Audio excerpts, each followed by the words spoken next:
Bonjour à tous, comme vous l'avez vu dans le titre, aujourd'hui, on va parler des Black Blocs. Et c'est parfaitement dans l'actualité des manifestations contre la réforme des retraites, puisque c'est un des éléments les plus redoutés dans ce type de manifestation. Dans cette enquête, on va répondre à toutes vos questions. Qu'est-ce que le Black Bloc? Comment s'organise le Black Bloc? Quel lien a-t-il avec les structures médiatiques et intellectuelles de ce pays? À quoi sert le Black Bloc? Est-il un agent agitateur du pouvoir? Pourquoi est-ce si difficile de l'arrêter? Est-ce qu'on le veut seulement? Pourquoi n'es-tu pas abonné à cette chaîne YouTube incroyable? Eh ouais. Réponse dans cet épisode, mais avant tout, je t'invite à liker, à commenter, à partager et surtout à t'abonner à cette chaîne, à la chaîne de Georges, pour voir d'autres enquêtes du même style. C'est évidemment super important. Pour le reste, le Black Bloc, la bourgeoisie et l'État, c'est parti.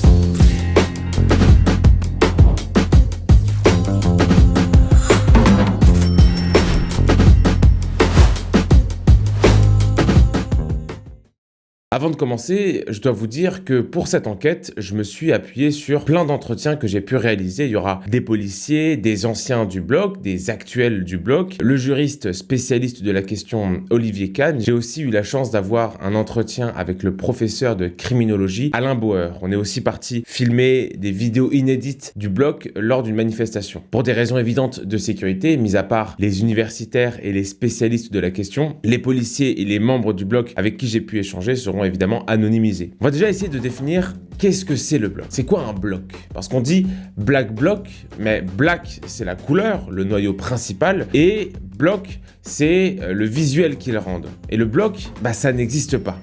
Allez, salut. Non. Plus sérieusement, les Black Blocs, comme groupe homogène d'individus, c'est ce qu'on appelle un abus de langage. Ce qui existe, c'est le bloc comme méthode violente de manifestation. L'étymologie du concept est un peu floue, mais on peut penser que le terme Black Bloc vient de l'allemand, puisque ce concept est né là-bas, le Schwarzer Block. Et une première question qui vient, c'est pourquoi sont-ils en noir? Et on a deux réponses. L'une est pratique, l'autre est plus ce qu'on pourrait appeler philosophique ou politique. Côté pratique, arriver dans une manifestation en noir va rendre très difficile l'arrestation par les forces de l'ordre. Ça va noyer l'individu dans la masse et rendre le bloc anonyme. Côté philosophique, il faut aller voir du côté de la société du spectacle de Guy Debord et de ce qu'on appelle le situationnisme. Très rapidement, le situationnisme est un mouvement de gauche radicale qui va refuser la société de spectacle, donc l'idée que le spectacle régirait les rapports sociaux. Et c'est aussi comme ça que les Black Blocs vont justifier les violences en expliquant « vous voulez du spectacle, vous allez en avoir ». C'est un emprunt au situationnisme. C'est-à-dire, nous sommes dans la société du spectacle, il faut donner aux médias quelque chose à manger. Donc l'État fait sa démonstration de force en mettant ses forces de l'ordre suréquipées pour montrer la puissance de l'État. Nous, on s'habille tout en noir et on fait le drapeau pirate ou le drapeau anarchiste à l'intérieur du cortège. Le Black Bloc est pensé, mais il est pensé dès 70 à Hambourg, quoi. Ouais. C'est vraiment ça, c'est la pensée situationniste. Si vous voulez que vos idées progressent, il faut donner, et que vous n'êtes pas le journaliste qui va pouvoir les relayer dans les médias, il faut donner au journaliste qui va pouvoir les relayer dans les médias quelque chose d'intéressant en termes de société du spectacle. Bien comprendre que le bloc se veut aussi révolutionnaire qu'esthétiquement impressionnant. Donc habillé en noir, ils foutent le feu à tout ce qu'ils voient pour que l'image soit forte, pour que les médias en aient pour leur argent. L'écrivain Thierry Vincent parle même d'une fascination morbide et idéaliste pour le noir anarchiste. Le Black Bloc est une tactique de manifestation violente et destructrice. Elle est évidemment anonyme, c'est d'ailleurs pour cette raison que les membres sont habillés en noir, comme je l'ai dit, mais c'est aussi pour l'esthétisme du mouvement. Pour le comprendre, il faut chercher du côté de la presse académique à ce sujet. Catherine Blaise Carlson, écrivain universitaire, explique le choix du noir pour le côté pratique, comme je l'ai dit, mais surtout parce qu'il peut renvoyer à une forme d'armée de l'ombre qui rendrait une justice populaire au-delà de l'État qui a failli. Bien sûr, le Black Bloc est le fruit d'idéologies assez diverses. On va citer quelques-uns des mouvements qui peuvent y adhérer. Le libertarisme, les mouvements autonomes, ce qu'on appelle les totos dans le milieu, l'anarchie, l'anticapitalisme, l'antifascisme et généralement tous les mouvements d'extrême gauche plus ou moins organisés. Alors déjà, ça peut être un peu paradoxal pour un anarchiste de vouloir imposer sa vision du monde et de la société à tous. Le credo du mouvement, c'est la violence. Alors, L'utilisation de la violence dans un cadre démocratique est assez compliquée à justifier. Si ton président, par exemple, c'est Kim Jong-un ou Xi Jinping, on peut comprendre que tu casses des vitres et des fenêtres. En France, pour casser, il te faut un bagage rhétorique assez conséquent.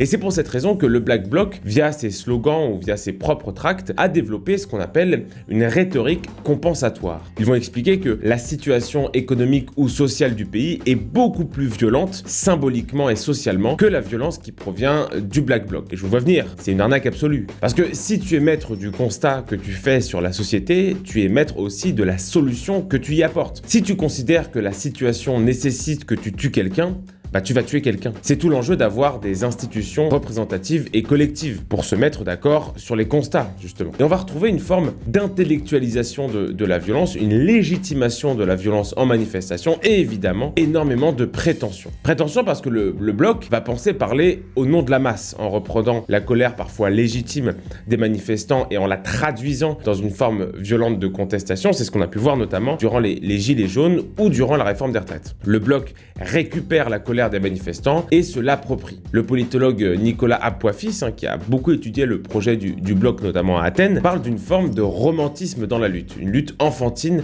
et théâtrale. Enfantine parce qu'on ne propose rien de concret en cassant une banque ou en caillassant un policier, donc on est plus dans un réflexe de négation totale, un peu comme peut l'être un enfant, et théâtrale ou romantique parce que cette méthode de manifestation violente répond à un besoin visuel fort. C'est d'ailleurs pas anodin que les slogans employés par le bloc, comme pendant mai 68, soient des slogans un peu drôles. C'est parce qu'ils sont autant tournés vers les policiers ou vers les manifestants que vers les médias. Le bloc, comme toute organisation, suit des principes énoncés et clairs. Et pour ce faire, il s'appuie sur 3 dogmes. Évidemment, il y en a plein d'autres, mais des études que j'ai pu voir et des entretiens que j'ai pu faire, il y a 3 théories qui vont ressortir du lot. On va avoir évidemment Mikhail ou Michel Bakounine, père de l'anarchisme au 19e siècle, qui va théoriser la réponse violente à la violence d'État avec la fameuse citation que tout le monde connaît, la volupté de la destruction est en même temps une volupté créatrice. Ça veut rien dire. En gros, la violence est légitime contre l'État tout le temps, puisque l'État serait forcément obligé de se bureaucratiser et donc de s'embourgeoiser et donc d'opprimer la classe prolétaire de ce pays. Ensuite, on va avoir la sociologie et plus particulièrement la French Theory. Sociologie qui légitime la violence contre un État s'il s'avère être raciste, xénophobe et mangeur d'enfants. Forcément, vu que les études sont biaisées, les résultats le sont aussi. On peut aussi citer l'évêque brésilien Dom Helder qui va théoriser la violence révolutionnaire répondant à la violence institutionnelle. Dans les années 70, il y a vraiment une remise en cause de l'État et de son fonctionnement qui va coïncider avec l'idée qu'on peut vivre en dehors des structures bourgeoises de l'État. C'est le fameux mouvement autonome. Toutes ces pensées vont être digérées et mises dans un livre de référence pour le mouvement du bloc, la zone d'autonomie temporaire, la ZAD, par l'américain Hakim Bey. Avant d'aborder la composition sociale et culturelle des membres du bloc, on va déjà faire un rapide historique. C'est important parce qu'on se rend vite compte que la sociologie de ces groupes a assez peu évolué en fin de compte. Le bloc, comme méthode d'action, naît dans les années 1970 en Allemagne de l'Ouest. L'idée est de défendre violemment les squats, les Freinraum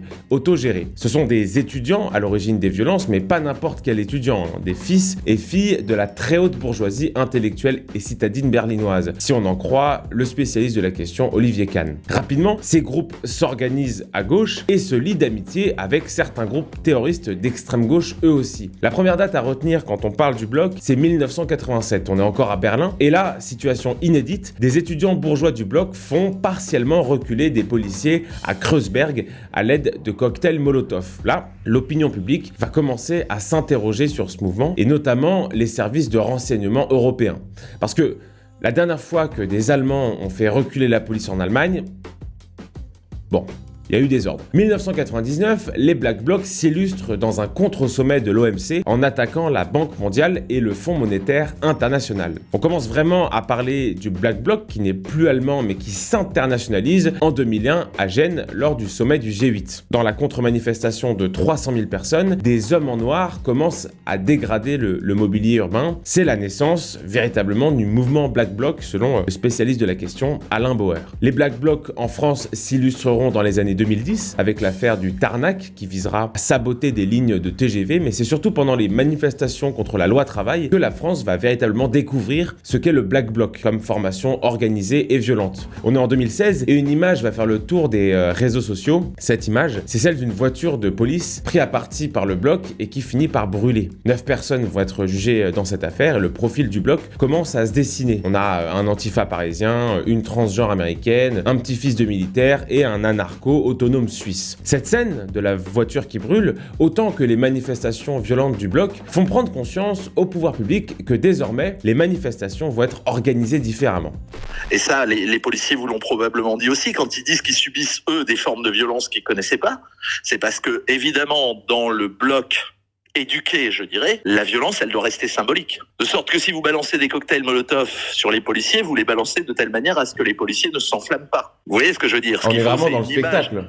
Oui, c'est ça, c'est une image de policiers avec les flammes devant. Ouais, voilà. La voiture qui brûle, par exemple, en 2016. Mais vous n'allez pas tuer un flic.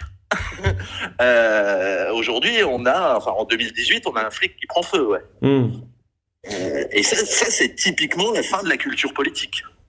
C'est-à-dire que la violence, elle est plus symbolique, elle est réelle, quoi. Ouais. Mais ça témoigne d'un élèvement du niveau de violence concomitant à un abaissement du niveau de culture politique.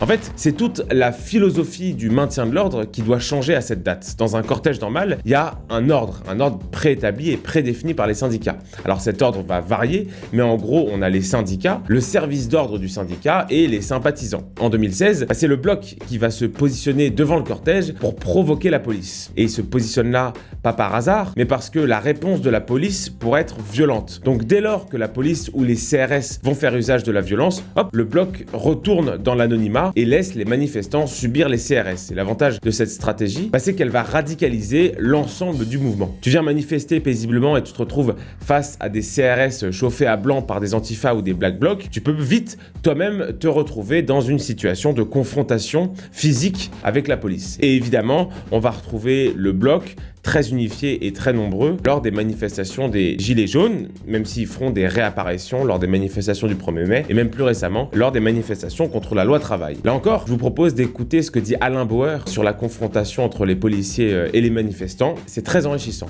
Parce que si on se plaint aujourd'hui beaucoup de la situation des armées, on peut aussi se plaindre beaucoup de la situation des forces mobiles, qui ont été considérablement réduites en quantité et en nombre et en équipement.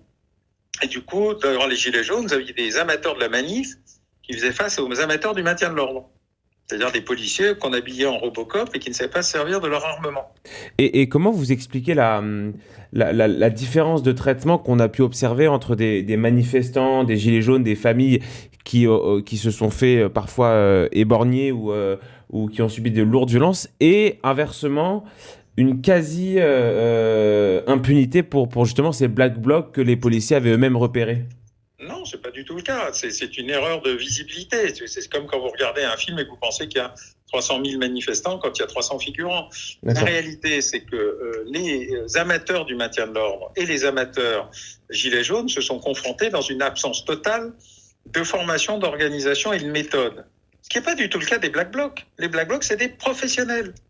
Ils savent ce qu'ils font, où ils le font et comment le faire. Ils savent très bien ce qu'est la logique et la manière de gérer les choses, et surtout la capacité à se réfugier, cas échéant, ou quand ils en ont envie, derrière des lignes de manifestants qui, eux, vont prendre. Voilà pour un rapide tour d'horizon de l'historique du mouvement. Évidemment, la violence en manifestation, elle a toujours existé. Mais les Black Blocs font émerger une autre violence, une violence qui est décomplexée et une violence qui est intellectualisée, comme le rappelle l'historien Sylvain Boulouk, qui met en avant les stratégies ultra précises du bloc. Mais concrètement, c'est quoi ces stratégies ultra précises? Eh bien, on va avoir une stratégie en amont de la manifestation qui est très importante. Amont, ça veut dire avant. Avant la manifestation, les membres du bloc s'organisent sur des messageries cryptées, donc Telegram ou Signal. Ça leur permet de passer sous les radars des services de renseignement, même si On va le voir, les services de renseignement, ils trouvent leur compte à pas trop s'intéresser à ce genre de mouvement. Les membres des blocs vont disposer de projectiles tout au long du parcours de la manifestation, comme on a pu le voir récemment lors des manifestations contre la loi travail.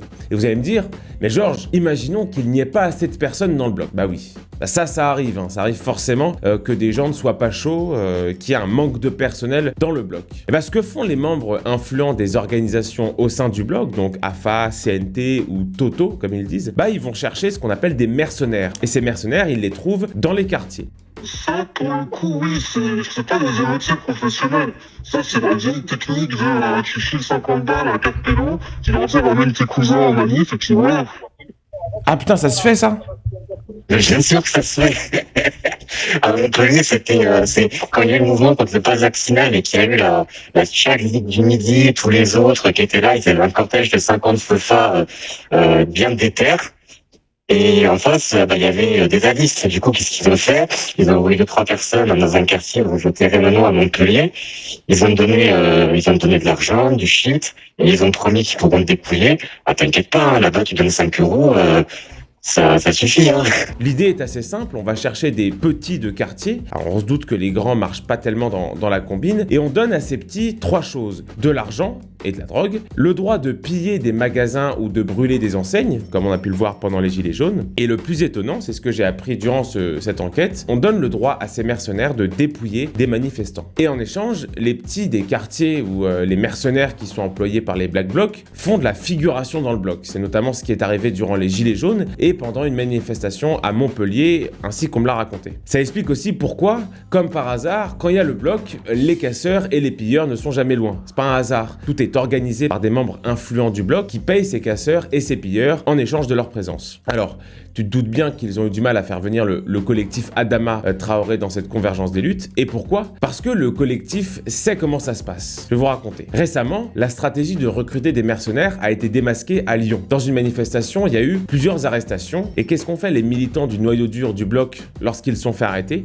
Ils ont remis toute la faute sur des mercenaires de banlieue qu'ils avaient recrutés, en expliquant que ces mercenaires-là étaient les initiateurs des violences. Et oui, c'est pour ça que le collectif Adama Traoré n'a pas marché dans la combine. Donc ça, c'est en amont de la manifestation. Et pendant la manifestation, c'est assez classique. Le bloc va se placer devant la manifestation en s'attaquant à ceux qu'ils appellent les symboles du capitalisme. De facto, ils attaquent un peu tout et n'importe quoi, du McDonald's en passant par des abribus et des panneaux d'affichage JCDecaux, parce que c'est bien connu, les concessionnaires automobiles sont ceux qui contrôlent le monde, forcément. L'idée pendant la manifestation, comme le rappelle Alain Bauer, c'est de tendre les forces de l'ordre et de les amener à ce qu'ils appellent un point de rupture. Et dès lors que les armes des policiers ou des CRS sont sortis, le Black Bloc va se cacher derrière les manifestants pour que ce soit les manifestants qui pâtissent de la violence des policiers. C'est ce qu'on a vu pendant les Gilets jaunes. En cas d'arrestation, et c'est assez rare, on le verra, certains écrivent un numéro d'avocat sur le bras et un fascicule « Que faire en cas d'arrestation » en référence directe au « Que faire face à la police » du syndicat de la magistrature au début des années 80. Évidemment, ce qui se dit dans le bloc, c'est que la première chose à faire en cas d'arrestation, c'est de voir un avocat. À bas l'État, mais on prend quand même un peu d'état de droit. Toujours dans cette idée de faire du spectacle, de donner aux médias du sensationnel, les Black Blocs avaient tagué « On vous épargne » sur les banques, en référence à un slogan de mai 68. Les exploits du bloc ou des antifas seront ensuite filmés et diffusés sur des mêmes canaux Telegram et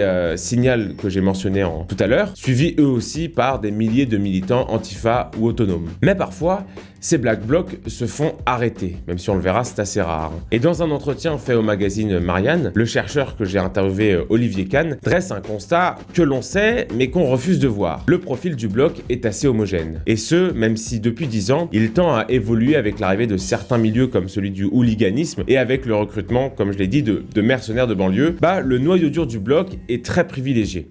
Dans un documentaire France 2, on suit un jeune du mouvement Black Bloc, et ce jeune, c'est un peu le symbole du mouvement sociologiquement. C'est un fils de cadre et de professeur qui habite dans une banlieue très bourgeoise dans la banlieue parisienne. C'est un étudiant en sciences humaines qui s'est radicalisé sur les réseaux sociaux et via des vidéos de violences policières. Ce sont des très jeunes gens, très éduqués et très politisés, qui rappellent un peu l'intelligentsia allemande dans laquelle le bloc, le Schwarzer Bloc à l'époque, est né dans les années 70. La plupart sont des blancs, fils et filles de professeurs, de cadres et même de chercheurs au CNRS, en tout cas de ceux qui se sont fait arrêter lors de la manifestation du 1er mai. Quand je dis que ce sont des jeunes bourgeois, c'est qu'ils sont vraiment très jeunes, et que l'âge est un motif de prudence pour les forces de l'ordre. Le mouvement Interlutte indépendant, le MILI, est très actif lors des confrontations avec les forces de l'ordre, et on parle d'un mouvement qui est quasiment lycéen. Ces étudiants vont aller au contact avec les forces de l'ordre pour provoquer ce qu'on appelle un dérapage, donc une bavure policière qui sera filmée et relayée sur les réseaux sociaux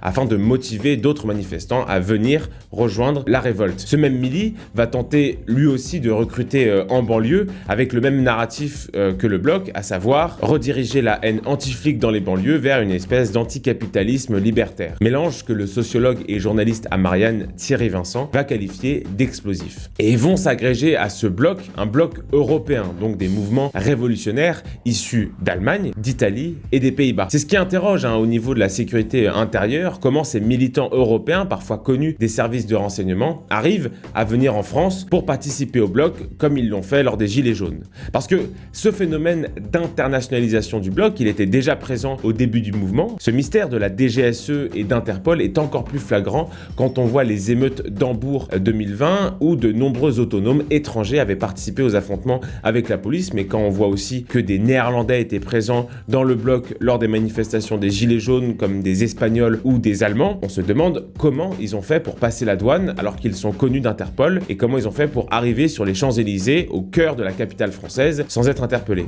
Dans une interview pour Combini, un Black Bloc va se confier à un journaliste. Il estime que les journalistes confondent Black Bloc et casseurs. Alors non, les Black Blocs sont des casseurs, mais ce sont des casseurs qui ont intellectualisé la casse. Si je casse une bouteille en verre parce que j'ai envie et que je casse une bouteille en verre pour lutter contre la domination du verre sur le système monétaire, le résultat est le même. J'ai cassé un verre. Par ailleurs, beaucoup de pilleurs sont recrutés ou mandatés par des membres de l'AFA ou du bloc, donc s'étonner que les journalistes confondent les deux, c'est malhonnête. Ensuite, le membre du bloc va expliquer que le bloc est momentané, qu'il est spontané, qu'il est sans hiérarchie et sans ordre. Et cette théorie est reprise par certains chercheurs eux-mêmes. En réalité, selon moi et selon les études que j'ai pu faire, c'est la théorie propagée par le bloc lui-même, c'est le narratif du bloc lui-même qui voudrait que des sympathisants d'une cause convergent magiquement vers un même objectif et se transforment subitement en membres du bloc. C'est romantique, c'est beau, mais c'est faux. Le membre du bloc expliquera lui-même 30 secondes plus tard que le bloc c'est toute une logistique, et si c'est une logistique, il y a un chef, il y a une hiérarchie, il y a une organisation. Ce membre du bloc ira même jusqu'à dire « on a gagné contre l'extrême droite à Lyon ». Alors moi j'ai une question à poser à ce membre du bloc, je sais pas qui est ce fameux « on ». Est-ce qu'on parle des fils et filles d'étudiants de cadres supérieurs ou de chercheurs au CNRS, ou est-ce qu'on parle des mercenaires des quartiers voisins payés 50 € et une barrette de shit pour frapper du facho? Est-ce qu'on parle des fanboys de Boko Haram qu'il y avait dans les mouvances Antifa à Lyon? Est-ce qu'on parle des membres du bloc et de l'AFA qui ont agressé sexuellement des meufs à Lyon et qui les ont obligées à s'organiser elles-mêmes sans le soutien du mouvement antifasciste à Lyon? Par exemple, là récemment, tu as même des communiqués, donc tu peux les retrouver ça, où tu avais la jeune garde qui avait été frappée une meuf parce qu'il y avait divergence d'opinion, tu vois. Il y avait divergence d'opinion, même pas Foucault, non, qui était aussi de gauche et compagnie, mais qui a osé dire qu'ils étaient une pratique, qu'ils avaient des pratiques un peu douteuses. On s'est fait bomber, mâchoire décrochée, tu vois, devant. Pas des antifas. Ouais, alors qu'elle-même est antifa. C'est pas un combat pour l'antifascisme, c'est un combat pour une espèce de suprématie de qui tient la rue. Et quand on voit certaines vidéos qui tournent sur les réseaux sociaux où des antifascistes frapperaient des fachos, on se rend vite compte qu'on n'a pas affaire à l'antifascisme historique, mais plus à des mercenaires qui vont adopter très rapidement le discours antifa pour légitimer une violence qu'ils auraient de toute manière produite, que ce soit sur des fachos ou sur des gens dans la rue pour une cigarette. Je vais vous mettre des extraits, ça fait assez peu de doute.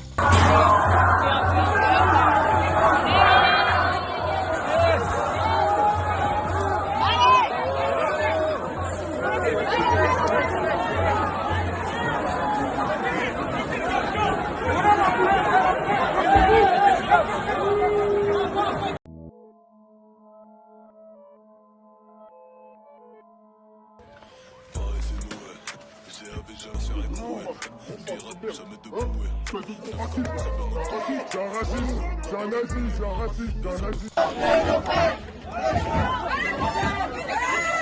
Alors, déjà, une première observation. L'idéologie portée par le Black Bloc, vous la qualifieriez comment ? Eh ben oui, c'est bourgeois. L'anticapitalisme, le déconstructivisme et les stratégies de légitimation de la violence sont des thèses qui proviennent d'une classe très éduquée et très insérée socialement. Parce que les slogans, bien qu'écrits en imitant des graffitis pour faire genre ouais mais on n'est pas bourgeois, nous on s'est tagué, à d'autres. Ici le slogan pas de guerre entre les peuples, pas de paix entre les classes, c'est une référence à la lutte des classes marxistes. Et aujourd'hui, qui adhère au marxisme en France ? C'est une classe très éduquée bourgeoise, puisque je rappelle que la classe prolétaire en France vote majoritairement RN. Pareil pour cette banderole, on voit Karl Marx, référence pour les blancs de l'HESS ou de Sciences Po, avec le slogan « Abat la Hesse ». Là encore, l'idée est de faire croire qu'il y aurait de la diversité dans le Black Bloc. Nope, c'est totalement des blancos pour ce qui est du noyau dur. On va pas aborder le phénomène du Black Bloc féministe intersectionnel, parce que là, clairement, votre cerveau va craquer. Au sein de cette bourgeoisie, on va retrouver une diversité politique assez étonnante. Par exemple, lors du 1er mai 2018, il y a eu 283 interpellés, c'est la plus grande interpellation qu'il y ait eu. Parmi eux, des animalistes, des antifascistes, l'ANT, les Totos, des mouvements autonomes, des mouvements féministes, enfin bref, il y avait un peu de tout et n'importe quoi dans ce saccage du McDo. Cette diversité va être racontée par Lola Lafont dans son livre « Une fièvre impossible à négocier » où elle mentionne la vie des squats et d'errance des mouvements autonomes. Alors il est temps de parler de la théorie. Comment expliquer la présence et l'émergence du bloc dans nos manifestations?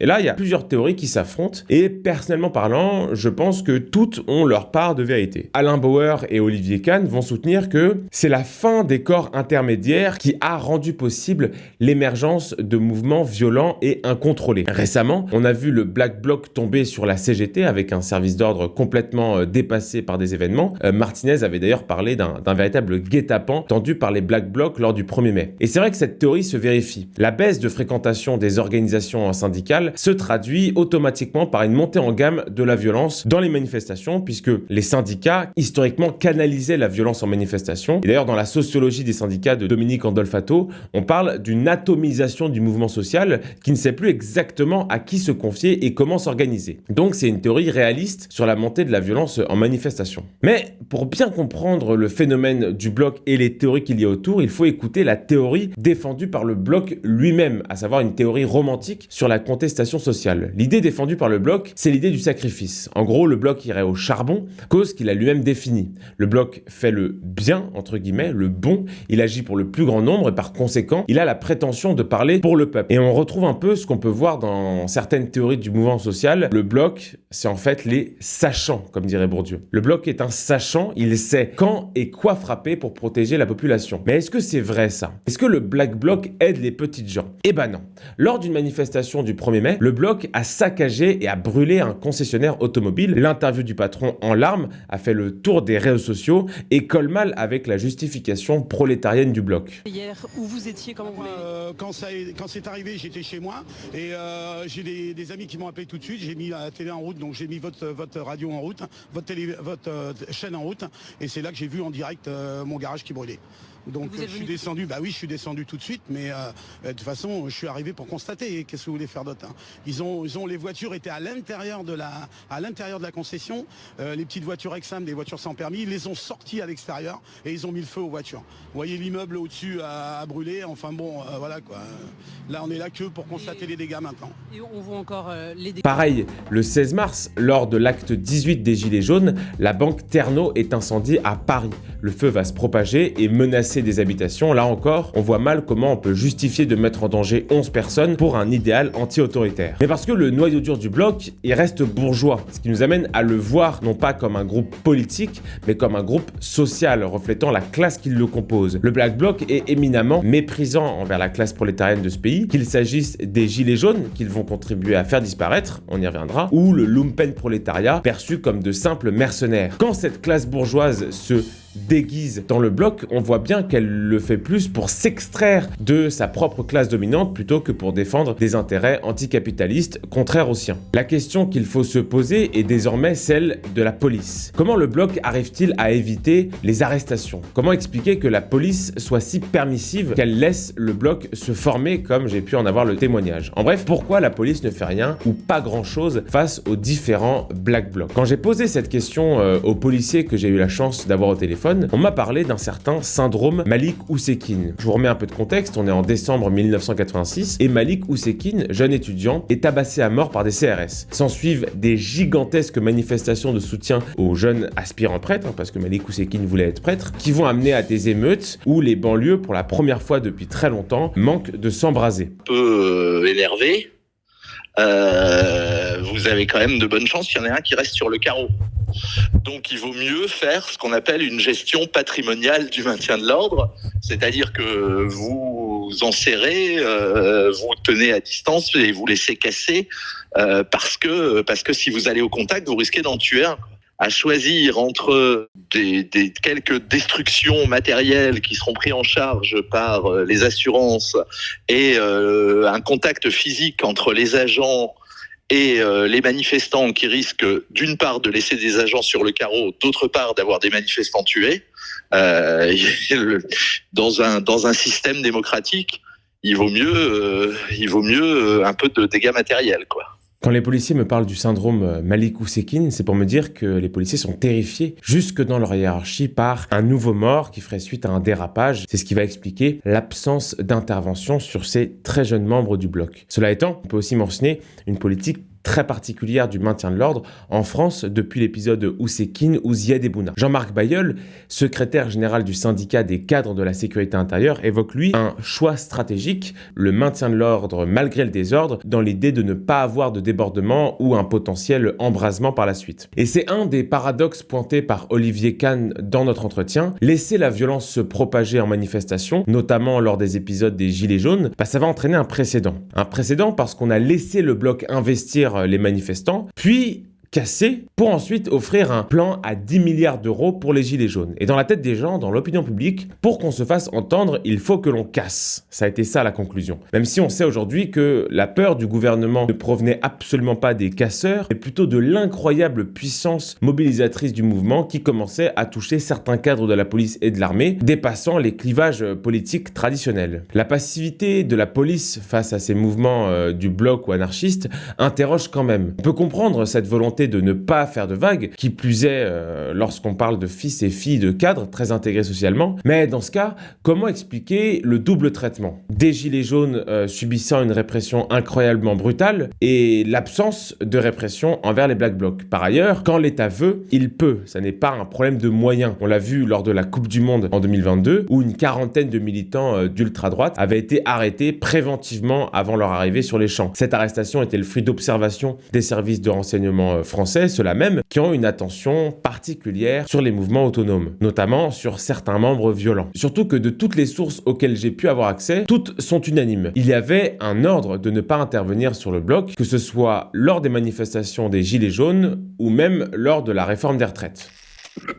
Tous les ordres sont pris au-dessus, quoi, soit par le patron de la circonscription, voire même par le préfet quand c'est sur des grosses agglos, quoi.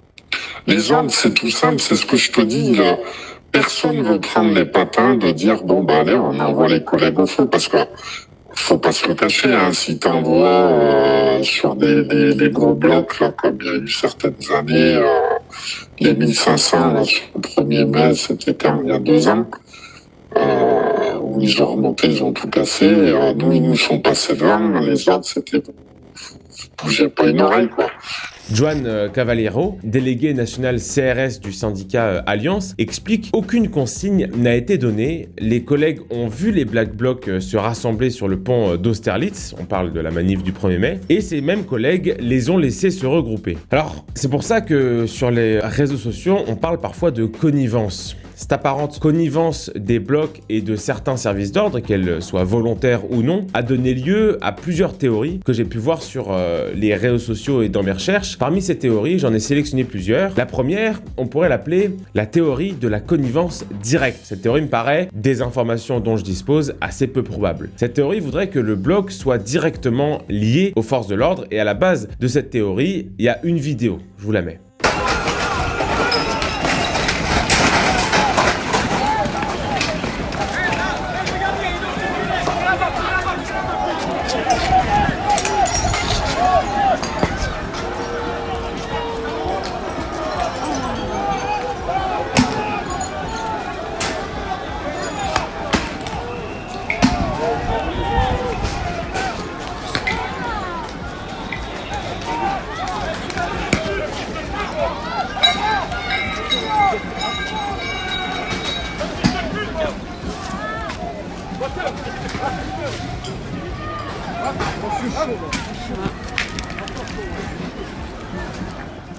Alors, cette vidéo, il s'agit en réalité de policiers en civil chargés du maintien de l'ordre au sein des manifestations et qui s'étaient habillés en noir, à l'image des manifestants pour l'occasion. Cette théorie des agents provocateurs ne tient pas debout à mon sens. Pour autant, elle n'est pas aussi farfelue qu'il n'en paraît. Ça ne serait pas la première fois que des agents payés par l'État ou des sociétés privées sabotent un mouvement social. Le 23 mars 1979, pendant la marche des sidérurgistes, les policiers paieront 2 sociétés de gardiennage pour volontairement casser le mobilier urbain. On va se rendre compte très vite que parmi les casseurs, il y avait des policiers. Plus récemment, à Gênes, au sommet du G8 en 2001, la police a infiltré le Black Bloc à l'aide de ces fameux agents provocateurs, manque de peau. Des images montreront les jours suivants des policiers se joignant aux casseurs. Le dirigeant des services secrets Francesco Cossiga avouera le projet au quotidien national le 23 octobre 2008, propos qui seront recueillis par Andrea Cangini. Maroni devrait faire ce que j'ai fait quand j'étais ministre, infiltrer le mouvement avec des agents provocateurs prêts à tout.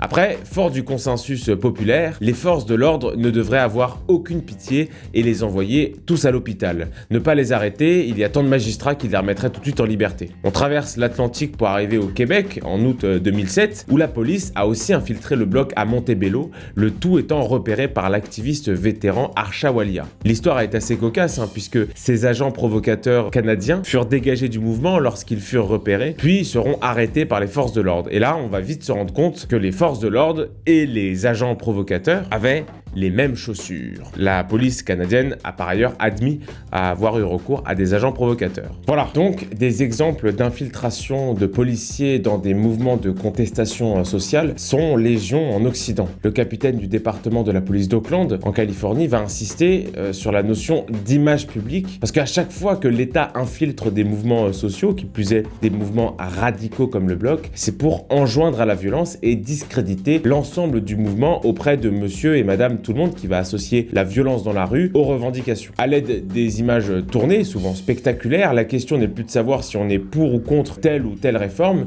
mais si on est pour ou contre la casse. La casse va éclipser le mouvement social. Et je vous le disais, la police n'infiltre des mouvements que pour provoquer la casse. Or, le Bloc, le Black Bloc, son projet, c'est essentiellement la casse. Autrement dit, il n'a besoin de personne pour le motiver à casser. C'est la raison d'être du Bloc. Et c'est pour ça qu'il faudrait parler d'une connivence indirecte avec l'État. Je m'explique. Le Bloc est utile à l'État et au gouvernement parce qu'il va discréditer l'ensemble d'un mouvement social en radicalisant la contestation après avoir fait fuir les manifestants habitués à la manifestation encadrée. Et c'est précisément ce qui s'est passé durant les Gilets jaunes. Les premiers actes des Gilets jaunes sont éminemment pacifistes, et c'est précisément ça qui va terrifier le gouvernement. C'est justement qu'il n'y ait aucun dérapage sur lequel on puisse détourner l'opinion publique. C'est un mouvement qui était pacifiste, familial et solidaire. On a même eu peur à un moment donné de voir les policiers socialement proches des manifestants rejoindre le mouvement. À l'arrivée des mouvements de gauche et du Bloc, les Gilets jaunes, qu'on pourrait appeler historiques, délaissent le mouvement et ce dernier va mourir quelques mois plus tard, gangréné par l'extrême gauche, incapable de porter un message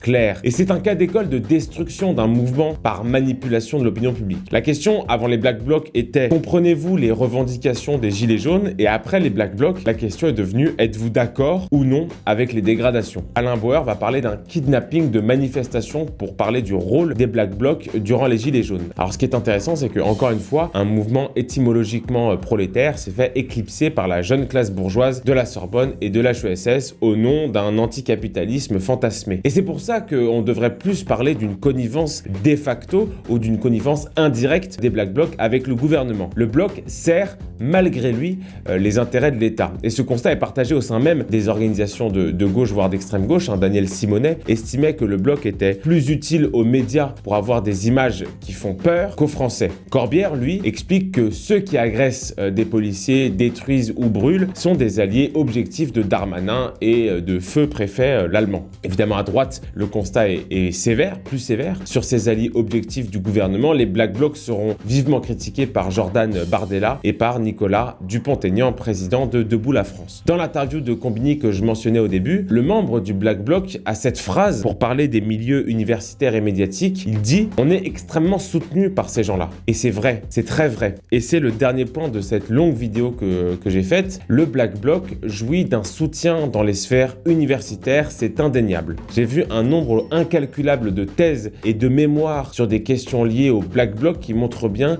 l'imbrication du bloc et de la classe bourgeoise dominante, puisque souvent, ceux qui écrivent font parfois partie du bloc et inversement, ceux qui font partie du bloc lisent ces thèses ou ces mémoires. Par ailleurs, il faut bien distinguer le narratif qu'a le bloc sur lui-même, donc le mouvement de foule violent qui se sacrifie pour les plus précaires, et la réalité des jeunes bourgeois qui se déguisent en noir et s'encanaillent entre deux masters. Voilà. Merci à tous d'avoir suivi cette très longue vidéo. N'hésitez pas à me remercier sur Tipeee, je vous mets un lien dans la description, et surtout à vous abonner à cette chaîne YouTube. Merci aux intervenants qui ont accepté de me parler, aux sources anonymes qui se sont confiées à moi et qui m'ont fait confiance. Merci à mon monteur qui a fait un taf monstrueux sur cette vidéo, et évidemment, merci à vous de me soutenir. Voilà, c'est tout pour moi aujourd'hui pour cette très longue enquête. Merci à tous de l'avoir suivi. J'ai envie de vous dire, c'est tout pour moi aujourd'hui. Vive la France! Time!